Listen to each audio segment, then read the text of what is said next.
rebonsoir. Donc, on va enchaîner tout de suite. Donc, on s'était arrêté là, d'accord? Donc, on a fini dans la séquence 25. Donc, on est maintenant dans la séquence 26. Donc, on est arrivé, puisqu'on a rempli les conditions d'application du test, la normalité et aussi notre test d'homogénéité des variances. Donc, on a le droit, bien sûr, de faire le test T pour échantillon indépendant. D'accord? Donc, cette fois-ci, on a ce champ-là. D'accord? Variable à tester, donc c'est la satisfaction sur 10, c'est-à-dire notre score. Regardez, satisfaction sur 10, c'est-à-dire le score. La variable qu'on a écrite, regardez ici. Donc, notre variable, il est écrit de cette façon. Regardez. Donc, score. Et on va voir affichage des variables. Regardez. Score. Mais j'ai une étiquette satisfaction sur 10. Donc, elle est toujours dans le journal des résultats. Et bien sûr, ici, j'ai codé. D'accord? Regardez mon code. Qu'est-ce que j'ai fait? Et vous avez la main maintenant comment faire. Donc, on a déjà vu ça. On ne va pas perdre du temps pour le faire. Donc, en ligne, on a donné un code 1. Boutique, on a donné le code 2. D'accord? Et par la suite, regardez ici. Donc, on a bien codé, regardez, en ligne, boutique et leur code. D'accord? Très bien. Donc, je vais passer directement là où je me suis arrêté. D'accord? Par la suite, je dois faire rentrer le type du client. Donc, critères de regroupement qualitative numérique. Regardez, qualitative numérique. Qualitative, on a boutique en ligne, c'est qualitatif, mais on l'a codé, c'est pour ça elle est devenue qualitative numérique. Pourquoi? Elle vous donne des points d'interrogation ici pour définir des groupes. Qu'est-ce qu'on a donné? On va revenir. D'accord? On va revenir à notre travail. Qu'est-ce qu'on a donné? Pardon. Donc, je vais revenir à ma base de données. Voilà. Elle est là. Euh, voilà. Regardez, on a donné le code 1 en ligne et le 2 en boutique. D'accord? Très bien. Donc, on va revenir. Donc, on a donné le groupe 1. Pourquoi? Parce que je dois tout simplement savoir les numéros que j'ai donnés. Peut-être parfois, vous pouvez donner 2 et 3, 5 et 6. Je peux écrire par exemple ici 2 et 3, mais il ne va pas comprendre les 2 et 3 parce que j'ai codé avec 1 et je codais avec 2. Il doit trouver ces deux codes. Et ces deux codes pour lui, c'est en ligne et, et boutique. D'accord? Et je vais faire poursuivre. D'accord? Là, je vais aller option. C'est pas la peine de changer dans le pourcentage d'intervalle de confiance. Toujours, on prend le risque de 5%. On est confiant à 95%. D'accord? Pour rejeter l'hypothèse nulle, vous l'acceptez, ou rejeter l'hypothèse alternative, vous l'acceptez. Bien sûr, ici, exclure les observations analytiques, donc vous le laissez comme ça. Donc, vous exclure les valeurs. D'accord? Et par la suite, vérifier les conditions sont vérifiées. Par la suite, je vais faire OK. Et je vais arriver à mon résultat dans lequel je vais prendre la décision à la fin. D'accord? Elle est en bas. D'accord? Et voilà mon tableau final. Regardez, satisfaction sur 10 en ligne. On a 5 clients en boutique qui achètent dans le boutique directement. On a 5. On a une moyenne de scoring de 8 et de 4. C'est quoi notre objectif? Notre objectif, c'est de comparer entre ces deux moyennes. D'accord. Mais est-ce que est-ce que la différence entre ces deux moyennes de score, elle est significative? C'est ça votre objectif. Donc 8, 4, descriptivement, ça vous paraît que 8, la moyenne de 8 est plus grande que 4, c'est-à-dire les gens qui achètent en ligne sont supérieurs, presque, c'est le double qui achètent par le boutique. Mais on ne peut pas sortir du descriptif. D'accord? On va dire 8 de score, une moyenne de 8 de score qui achètent en ligne et 4 une moyenne de 4 en score qui achètent par boutique directement. Ça, c'est le descriptif. Mais si vous voulez dire que les qui achètent en ligne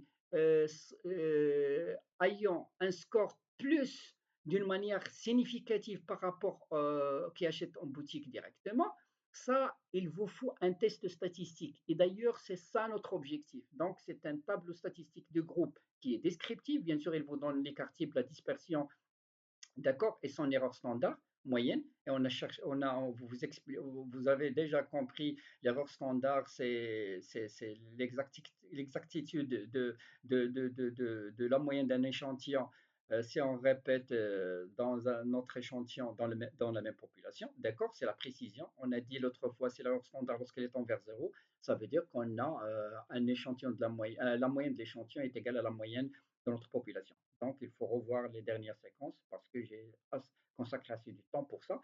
Donc, très bien. Donc, notre objectif, c'est de tester est-ce que la différence de moyenne entre les deux scores pour les types de clients, est-ce qu'ils diffèrent significativement ou pas? Bien sûr, on a vérifié les conditions d'application, elles sont respectées. Et d'ailleurs ici, il vous donne si les variances sont égales. D'accord? Il vous donne le T et il vous donne la signification. Si les variances ne sont pas égales, il vous donne ça. Mais il ne teste pas la normalité ici. Donc c'est pour ça qu'on a cherché la normalité et par la suite, bien sûr, on a cherché l'égalité de variance. Donc, une petite gymnastique, on va le faire tout de suite ensemble, d'accord? Donc, avant d'interpréter, d'accord. Donc, l'égalité de variance, on l'a vérifiée. On va voir, est-ce que la valeur, plutôt la signification qui ont été données dans l'égalité de variance est la même. Donc, on va revenir, d'accord? On va revenir. Donc, voilà. Test d'homogénéité, d'accord, de Leven. Regardez, basé sur la moyenne, la signification, elle n'est pas significative du tout. Donc, il y a les hypothèses des variances ils sont égales, d'accord? Donc, on n'est pas censé de lire dans cette ligne, d'accord? Et on va passer directement ici, d'accord? Regardez, le test de Leven, donc, le test de Leven sur l'égalité des variances, regardez.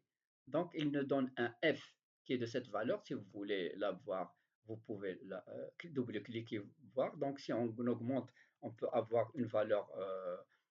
Donc, c'est une valeur très minimale. Euh, voilà. La signification est de 1. D'accord? Par le test de Leven qui est utilisé pour l'égalité de variance. On va revoir tout ça et pour vous dire que les tests ne se contredisent pas, on peut faire de plusieurs manières. Regardez ici, on va arriver là. Regardez, le test de signification, regardez, est de 1 et le statistique de Leven aussi, c'est une valeur très minimale. Regardez, c'est pareil, statistique de Leven pour l'égalité de variance et on va voir ici, regardez, c'est pareil. Regardez. Ici, test de Leven sur l'égalité de variance, il vous donne 1 aussi. Et regardez ici. Donc, très bien. Donc, vous allez me dire qu'il répète le test, mais il le fait pour vous donner, bien sûr, la significativité si vous avez une inégalité des variances. D'accord? Donc, voilà, j'essaye de vous expliquer le maximum. D'accord? Voilà, on est dans cette ligne. Donc, l'hypothèse de variance, elle est égale. D'accord? Donc, elle est vérifiée. Donc, qu'est-ce que vous allez écrire dans votre document? Le T, c'est le T calculé qui va être comparé au T théorique dans la table théorique que l'SPSS est là dans l'arrière-plan. On l'a déjà vu dans le prérequis de cours. Bien sûr, en calculant le degré de liberté, on a déjà vu comment on calcule le degré de liberté, mais vous n'êtes pas censé de le faire. Mais dans votre document, il faut apporter ça. Le T est égal à 4, d'accord? Bien sûr, ce n'est pas la peine de faire le degré de liberté. Et directement, point virgule, le petit p est égal à 0,004. C'est-à-dire le petit p, il est inférieur à 0,01. D'accord? Donc la différence, elle est, regardez ici, donc on peut dire que la différence, elle est très significative. D'accord? Donc, on peut dire que les deux moyennes de score entre les deux types de clients diffèrent d'une manière très significative. Par exemple, si j'ai par exemple ici que 0,04, il est inférieur à 0,05, on peut dire que la différence elle est significative. S'il est inférieur à 0,01, on peut dire qu'elle est très significative. S'il est inférieur à 0,001, 1 pour 1000, on peut dire que la différence entre les deux moyennes elle est hautement significative. Voilà, donc, tout ça, l'intervalle de confiance, bien sûr, l'intervalle de confiance, je ne voulais pas vraiment vous donner plus, beaucoup de choses. Il dit la même chose que le signe bilatéral du test T. Regardez ici, puisqu'on compare entre les moyennes, on se réfère à zéro. Donc, est-ce que le zéro, il est à l'intérieur de l'intervalle? elle est à l'extérieur de l'intervalle, on peut dire que la différence, elle est significative entre les deux moyennes. Regardez, l'intervalle de confiance dit la même chose que le test T avec ce petit p. D'accord? Mais vous, il ne faut pas casser la tête de faire plusieurs, qu'on dirait, plusieurs manières comment justifier, est-ce qu'on accepte l'hypothèse nulle alternative. Il faut se limiter généralement dans la littérature, il se limite à petit p. Lorsqu'on calcule le t, on se limite à petit p, c'est-à-dire la probabilité, un c un seuil de signification de 5%. Donc ici, le petit p il est inférieur à 0,01. La différence elle est très significative. Et d'ailleurs, l'intervalle de confiance ici, puisque la différence, on se compare à zéro, puisqu'on fait la différence, donc c'est zéro sur lequel on se base pour comparer. Et bien sûr, le zéro, il ne fait pas partie de l'intervalle. Donc il est à l'extérieur de l'intervalle. On peut dire que la différence elle est significative. Donc le petit p et l'intervalle de confiance disent la même chose. Donc, pour ne pas à chaque fois, je recommence à chaque fois d'expliquer tout ce détail-là, mais il faut bien sûr comprendre le tableau, mais sans rentrer beaucoup dans le détail, mais c'est à vous de chercher et voir et comprendre d'autres choses. D'accord? Donc ici, on a vérifié l'égalité de variance et aussi une autre fois, il nous donne ce choix d'hypothèse de variance et le test par le test de Leven de l'égalité. D'accord? Le test de Leven, ici, il vous dit que votre échantillon, le petit p, il est supérieur à 0,05, donc l'homogénéité de variance est respectée. Bien sûr, on a vérifié la normalité, comme vous voyez auparavant, et par la suite, on a le droit de lire ici, le t est égal à 4, point virgule, le petit p est égal à 0,04 et 0,004, il est inférieur à 0,05, même il est inférieur à 0,01. Donc on peut dire que la différence, c'est ça la conclusion, la différence entre les deux moyennes en termes de score entre les types de clients, la différence, elle est très significative.